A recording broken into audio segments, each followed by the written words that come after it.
Good YouTube, it's your boy, Blue Blood Sports TV, back at y'all with another one.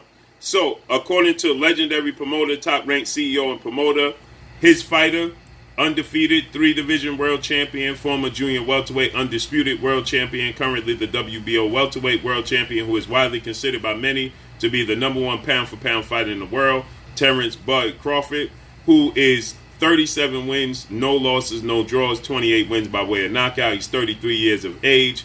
He stands at 5'8" with a 74-inch arm reach. The last time we saw him in the ring was November 14th of 2020 when he took on and defeated former IBF welterweight world champion, British superstar boxer, Special K, Kell Brook in dramatic fashion. With that said, Bob Arum is slating Terence Crawford to take on newly crowned, undisputed, undefeated junior welterweight world champion, British superstar boxer, Josh Taylor in his next fight in October. Josh Taylor defeated Jose Ramirez. Jose Ramirez was the WBC and the WBA welterweight, junior welterweight world champion. Jose Ramirez was undefeated. He was the WBC, WBO junior welterweight world champion. Josh Taylor was the WBA, IBF junior welterweight world champion. They fought last night in an undisputed match in which Josh Taylor, he got a unanimous decision victory over Jose Ramirez, dropping him twice in the fight. Jose Ramirez was seemingly outclassed athletically, okay? And Josh Taylor, he was landing clean combinations, counter punching. He was fighting out of the clinch. You know, he just seemed to be a step above Jose Ramirez. He dropped him in the 6th round, then dropped him in the 7th round badly. Seemed like he was on the verge of having him stop, but the clock beat him to it, okay? With that said, Josh Taylor stands at 5'10" with a 70-inch arm reach. He's 30 years of age, okay?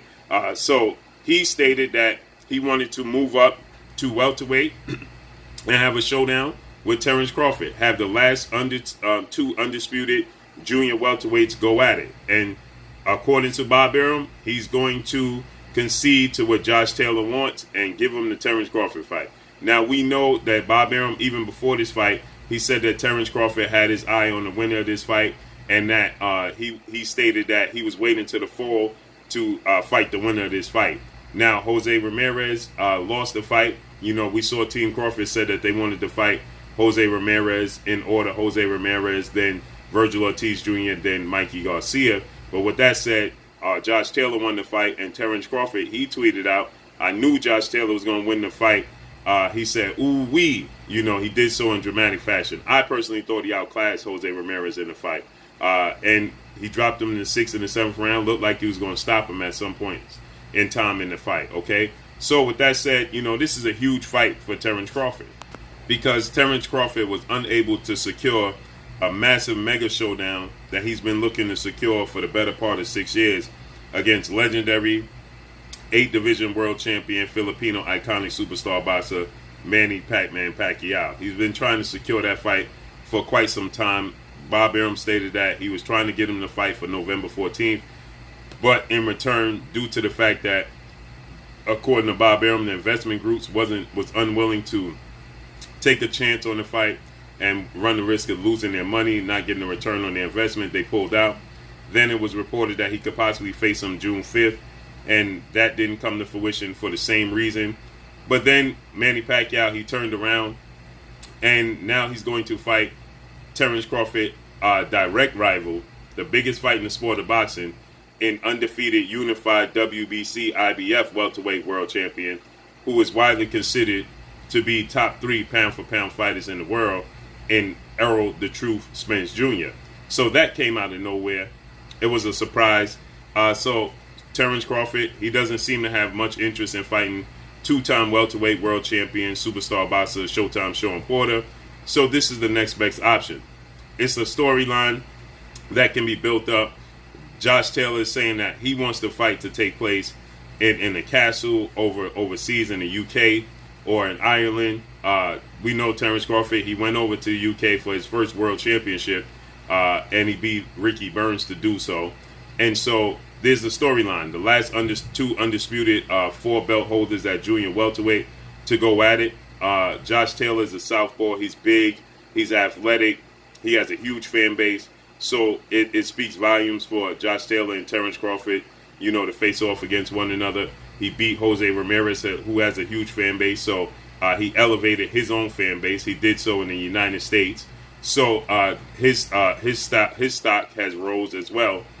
So Terence Crawford, Josh Taylor, last two undisputed champions. And as I stated, Josh Taylor is a big junior welterweight.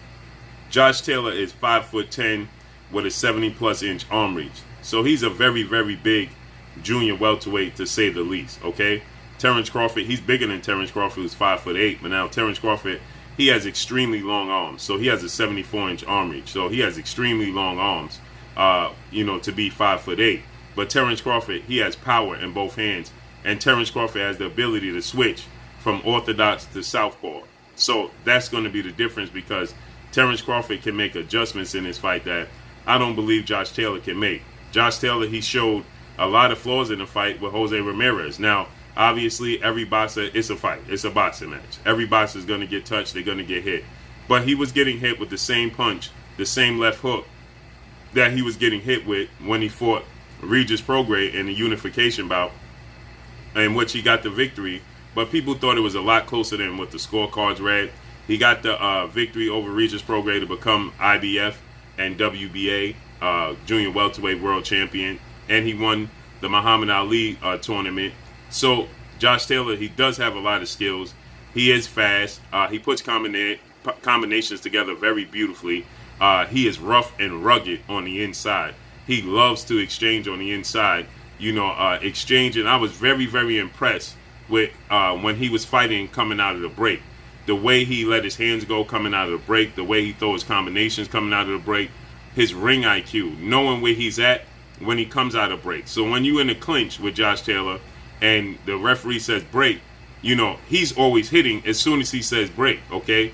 He's always on point when it comes to, coming out of clinches and breaks, okay? So that's something that Terence Crawford will have to watch out for. I believe he's just as quick as Terence Crawford, but he doesn't have the ability to switch from orthodox to southpaw. He doesn't have the power in both hands that Terence Crawford does have. Now, he does have power, but he doesn't have the power that Terence Crawford packs in both hands. Now, his jab may give Terence Crawford some issues. As we saw, Kell Brook's jab, who was pretty predictable and it wasn't that fast. Kell Brook is big. He's strong at 5'9", with a 70-inch arm reach. But oddly enough, Josh Taylor is slightly bigger than Kell Brook. But Kell Brook's jab was giving Terence Crawford issues. He was in the orthodox stance.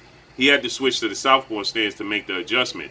So that's going to be interesting to see, because a southpaw's kryptonite is the right hand, and the orthodox fighter kryptonite is the left hand.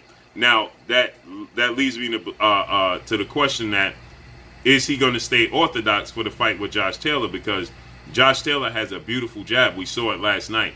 It's very quick. It's very strong. It's very stiff. And he never truly gets away with it. And he goes to the body very, very well. But what I saw yesterday is that Jose Ramirez, he just didn't have the quickness of a Terence Crawford and the power of Terence Crawford, because in between the exchanges, those combinations, he almost got there to Josh Taylor. It's just that Josh Taylor was quicker than him, so he beat him to the punch. That won't be the case with Terence Crawford. Terence Crawford has just as much quickness, or if not slightly quicker, and his punches will get there just as quick as Josh Taylor's, if not quicker. And the difference is he has power in both hands. So this is going to make for a very, very interesting fight.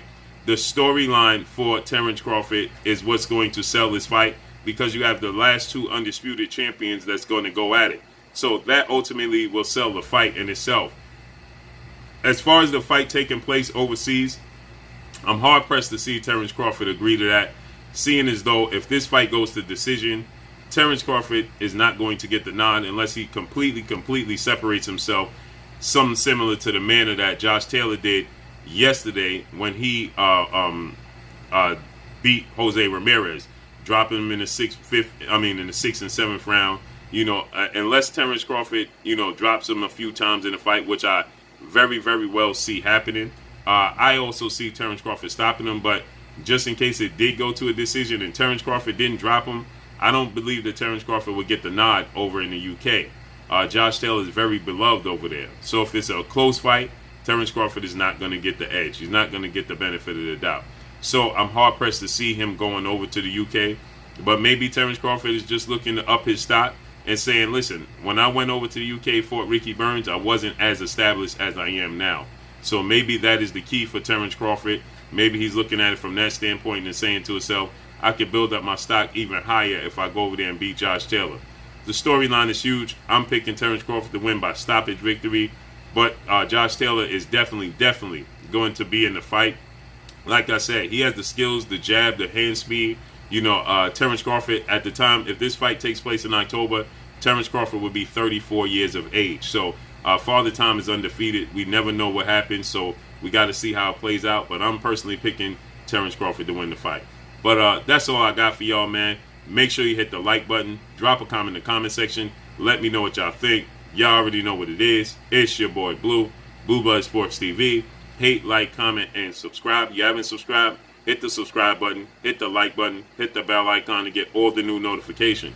Follow me on Instagram at Blue Blood Sports TV, all one word. Y'all already know what it is. Shout out to the entire LDBC. Shout out to New Media. Shout out to Black Media Row. Make sure you like and share these videos. That's all I got for y'all. Peace. You're watching Blue Blood Sports TV. Wow.